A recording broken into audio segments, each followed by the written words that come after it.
Hi everyone, my name is Anna Alonso. So today I'm going to give you 5 steps how you can build your credit score. So this is just very basic. So I'm gonna be creating more videos in the future to support this video. So basically, um, as I create more videos, this knowledge and tips and ideas will also progress. So, just to give you a quick background, I used to work as a customer service representative for certain creditors, and I was also a certified credit counselor. So, I used to help people whenever they're having problems in paying their debts. So, we give them tips and ideas and resources how they can go on and pay off their debt back. So, moving on.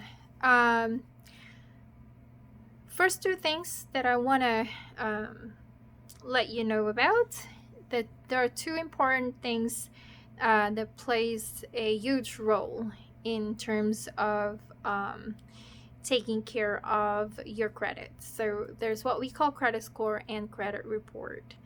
So those credit score uh, and credit report plays a huge role in how to have a very good credit history. So credit score is, of course, that's the number. So it ranges from 300 or maybe lower, it depends, up to like 800 or 900. It depends on the, I suppose, credit bureau. So don't quote me on this. The last thing, I think the last time I saw it was like 300, the lowest, and then the highest was like 850 or something, or 900. But anyway, but believe me, I always monitor my credit score. But anyway, so there's also the credit report. So credit report is a document. So it actually consists of all your data. So all your information, such as all the credit cards that you may have, all the inquiries that you already have, possible collection accounts, bankruptcy accounts, um, and also if you have any felony or charges. Those things would actually show up in your credit report. Uh, so let's move on. So the 5 steps that I would like you to follow at the moment, it's very important for you to follow these 5 steps. So step 1, you gotta create an account. Go to Experian, Equifax, and TransUnion. You can also use Credit Sesame or Credit Karma. So those two you can actually use to see what you already have in your credit report. Accessing your account through those apps and websites won't actually hurt it. It will actually help you, because that way you will be able to monitor your credit history or your credit report. Actually, it's not your actual credit report, but it'll show almost all the data that you can see in your credit report. So anyway, step 2, you gotta have to find family members who have very, very good credit score. So if you find one, like your parents, your brothers, your sisters, you can talk to them, see if they can add you as an authorized user. Or if you're watching this video for your children, for your teenager children, then you can also do that. But be very, very mindful that when you have added someone as an authorized user, that may also flipped and backfire. So it's very important that you're only providing or adding a person as an authorized user if you can trust the person, because most especially if you give that person an authorized user or a card, that would actually allow the person to spend money on your account. So be careful. All right. So what I can actually advise you to do is that if you are going to add somebody as an authorized user, just add the person as an authorized user. You can probably tell the bank or the creditor to add a note on the account that the person is not authorized to provide any details or changes or request anything. Although authorization for authorized user is very limited anyway. So most of the time, the only risk of adding someone as an authorized user is just about spending the money. So if you do not provide a card to the person, then you should be okay. Just destroy the card and do not activate it.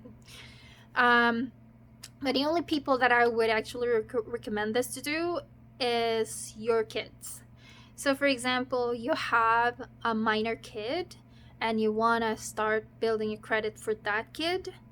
The youngest I think that you can do is like 13 years old. I think it depends on the creditors, because I heard some people in the past, they were talking about babies being able to build a credit. That's a myth. That's not true, because depending on the creditors, the age requirement actually differs. So some would actually allow minors from age 13. Maybe some, I'm not so sure. Maybe some would actually allow 10 years old, but it would be best to contact your creditors to see what age do they require to add as an authorized user. Okay, so step number 3. If you have no one, you don't have any family member that you can ask to add you as an authorized user, you can actually apply for a secure credit card. So it's called secure credit card because you are providing or giving a security deposit. So for example, if you agreed to put a security deposit of $500, then that $500 will become your credit limit.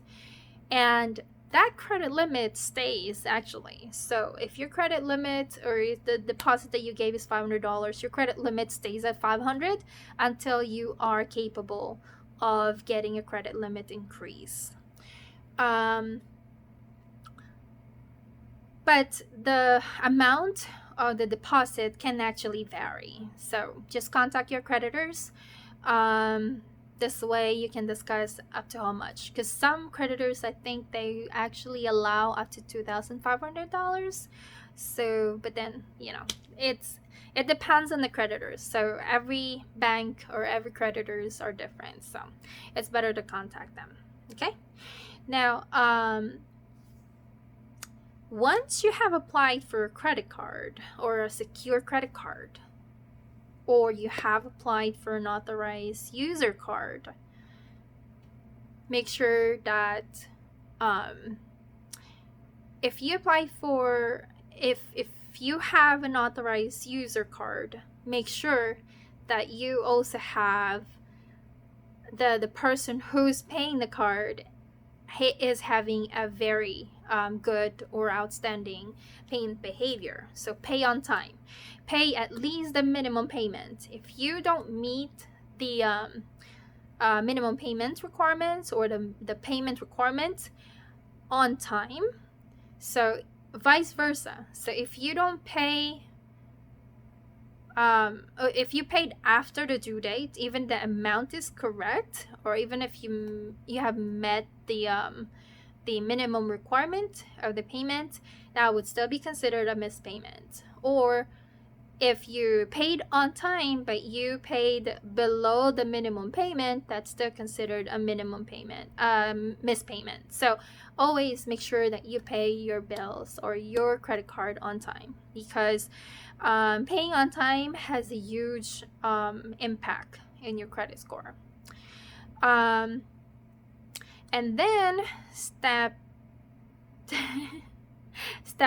I'm sorry, I'm reading a script.